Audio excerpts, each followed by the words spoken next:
सत्संग जी, प्यार से बोलिए धन्यकार जी। जिस तरह से आप नियमित एक एक वीडियो पे सपोर्ट करते रहे हैं और सराहना भी करते हैं, आशीर्वाद भी देते हैं। सच पूछिए तो दास के मन में हमेशा ही आप महापुरुषों के प्रति श्रद्धा सुमन प्रस्फुटित होते हैं और वो श्रद्धा सुमन शब्द रूप में दास आप महापुरुषों के चरणों में रखता है, इस उम्मीद के साथ कि श्वास श्वास से नाम ले, वृथा श्वास मत खोए। क्या जाने इस श्वास का आवन होए न होए, कि श्वास का मूल पड़ जाए। हम सभी अपने जीवन की यात्रा में इस श्वासों की मूल को समझें कि ये श्वास कितनी कीमती है। साथ संगत अक्सर देखते हैं कि वो वेंटिलेटर पे सोया हुआ मरीज जिसे हजारों हजार रुपए के ऑक्सीजन दिए जा रहे हैं, वो उस डॉक्टर का, उस ऑक्सीजन देने वाले का कितना कृतज्ञ महसूस होता है और उसकी डिमांड्स भी करता है कि मुझे ऑक्सीजन दो ताकि मेरी जान बच सके। कभी हम ये विचार नहीं करते कि ये ऑक्सीजन जो रात दिन हम हवा से ले रहे हैं, जो परमात्मा की बनाई गई मशीन हमारे शरीर में फिट है और वो ऑक्सीजन लेने लायक है और हम रात दिन ऑक्सीजन ले रहे हैं, कभी उस परमात्मा के प्रति हमारा मन शुक्रगुजार होता है क्या? अगर नहीं होता है तो ज़रूरी है कि हम उस परमात्मा का शुक्रगुजार करें। परमात्मा की बंदगी, परमात्मा का अरदास, परमात्मा का प्रार्थना हमारे मन से हो जाए। क्योंकि साथ संगत, जो विद्यार्थी फेल होता है उसे नंबर का महत्व समझ में आता है कि 1 नंबर या 5 नंबर या 10 नंबर के कारण मैं फेल हो गया। और साथ संगत 84 लाख योनियों के भ्रमण के बाद आज इंसान की योनि प्राप्त करने के बाद भी अगर इंसान मुक्त नहीं होता, अगर पास नहीं होता, तो फिर वही फेल की अवस्था, वही 84 लाख योनियों की अवस्था हमारा इंतजार कर रही है। जिस तरह से विद्यार्थी फेल होने के बाद पुनः उन्हीं विषयों को, उन्हीं सब्जेक्टों को पढ़ता है, न चाहते हुए भी पढ़ता है, जानते हुए भी पढ़ता है। क्यों? क्योंकि वह फेल हो चुका है।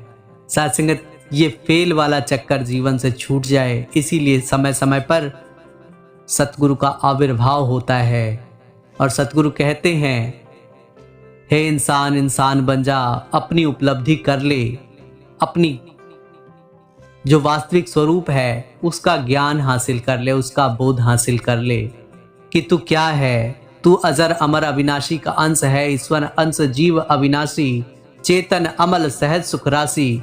परमात्मा का तू अंश है और तू अपने आप को उन जीवों की तरह रख रहा है कि कभी नागिन जैसा बन जाता है, कभी हिरण जैसा बन जाता है, कभी शेर जैसा खूंखार हो जाता है, कभी गिरगिट जैसी चाल बदलने लगता है, कभी कुत्ते जैसा स्वामी भक्त हो जाता है और कभी अन्य पशुओं की तरह झपट मार और लूटो खाओ की नियत अपना लेता है।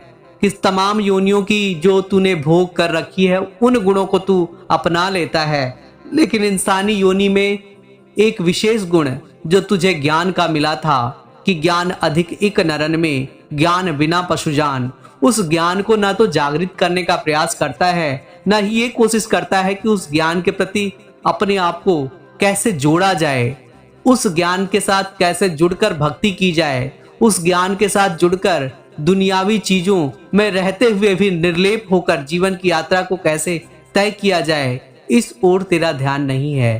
हे इंसान, हमेशा ही अपनी चाहना, अपनी वासना, अपनी कामना से युक्त होकर जीवन की यात्रा को तय कर रहा है। कभी भक्ति, श्रद्धा, प्रेम समन्वित होकर ईश्वर की बंदगी नहीं कर रहा, तो सत्संगत, इससे जीवन का कल्याण कहाँ होने वाला है? जब हम इंसानी जन्म को पाने के बाद भी ईश्वर की उपलब्धि नहीं हासिल कर पाते हैं, तो फिर इंसानी जीवन का महत्व कहाँ रह जाता है? सत्संगत, आए थे हरिभजन को ऊटन लगे कपास, कि परमात्मा की भक्ति, परमात्मा का यशोगान करने के लिए आए थे इस दुनिया में और किन कामों में युक्त होकर रह गए और ये कहने लगे कि बस यही तो जिंदगी है, 4 दिन की जिंदगी, 4 दिन की जिंदगी में सिर्फ और सिर्फ परमात्मा की उपलब्धि ही जरूरी था, बाकी सारी चीजें तो हम अन्य योनियों में भी कर रहे थे।